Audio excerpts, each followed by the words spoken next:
গতকাল রাত থেকে সংঘাতে জড়ায় স্থানীয় বাসিন্দা ও চট্টগ্রাম বিশ্ববিদ্যালয়ের শিক্ষার্থীরা। এ ঘটনায় প্রাথমিক সংঘাতের পর বিশ্ববিদ্যালয়টির ২ নং গেট এবং এর আশপাশের এলাকায় ফের সংঘাত বাধে শিক্ষার্থী ও স্থানীয়দের মাঝে। এতে বর্তমানে থমথমে পরিস্থিতি বিরাজ করছে বিশ্ববিদ্যালয় এলাকায়। কিন্তু কিভাবে সংঘাতের সূত্রপাত?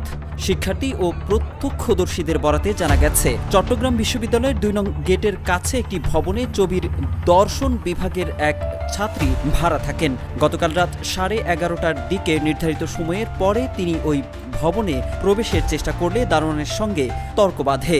এক পর্যায়ে অন্য ছাত্রীদের পীড়াপিড়িতে গেট খুললেও ভবনের দারোয়ান তার গায়ে হাত তোলেন। এরপরই পরিস্থিতি ঘোলাটে হতে থাকে।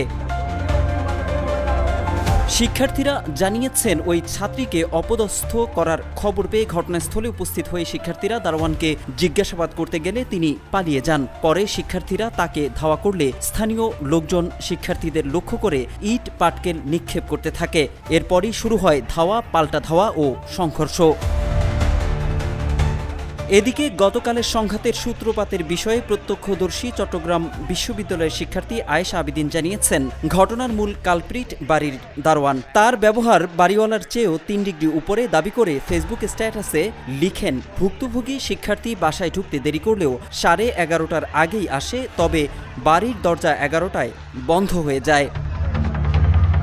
এক্সট্রিম মশার কয়েল প্ল্যান্ট ফাইবার দিয়ে তৈরি, ডেঙ্গু চিকুনগুনিয়া বাহি সহ যে কোনো মশার বিরুদ্ধে দেয় এক্সট্রিম সুরক্ষা। প্রত্যক্ষদর্শী এই শিক্ষার্থী আরও জানিয়েছেন, ভুক্তভোগী শিক্ষার্থী বাসায় ফিরতে দেরি হবে এটা জানিয়ে দেয় আগেই, তবে সে বাসায় ফেরার আগেই গেট বন্ধ করে ঘুমিয়ে পড়ে দারোয়ান। বাসায় প্রবেশের জন্য ওই শিক্ষার্থী দরজায় নক করতে থাকে এবং এক পর্যায়ে তর্ক হয় দারোয়ানের সঙ্গে। এ সময় দারোয়ান ওই ছাত্রীকে চড় থাপ্পড় দেয় এবং বেশ কয়েকবার মারধর করে বলে জানিয়েছেন ভুক্তভোগী শিক্ষার্থী।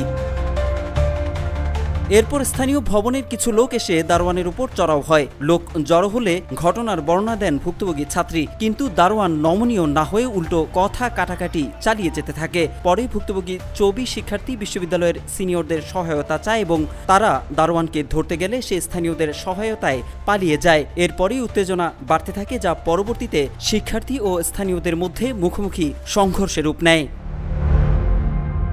এদিকে পাল্টাপাল্টি সংঘাতের মধ্যেই ইটের আঘাতে বিশ্ববিদ্যালয়ের উপাচার্য অধ্যাপক মোহাম্মদ কামাল উদ্দিন সহ অন্তত ২০ শিক্ষার্থী আহত হয়েছেন বলে জানা গেছে। পরিস্থিতি নিয়ন্ত্রণে হিমশিম খাচ্ছে বিশ্ববিদ্যালয় প্রশাসন। পরিস্থিতি আক্রমণাত্মক অবস্থায় রয়েছে উল্লেখ করে বিশ্ববিদ্যালয় ও এর আশপাশে ১৪৪ ধারা জারি করেছে স্থানীয় প্রশাসন। সবশেষ তথ্যমতে পরিস্থিতি নিয়ন্ত্রণে ক্যাম্পাসে প্রবেশ করেছে যৌথ বাহিনীর সদস্যরা।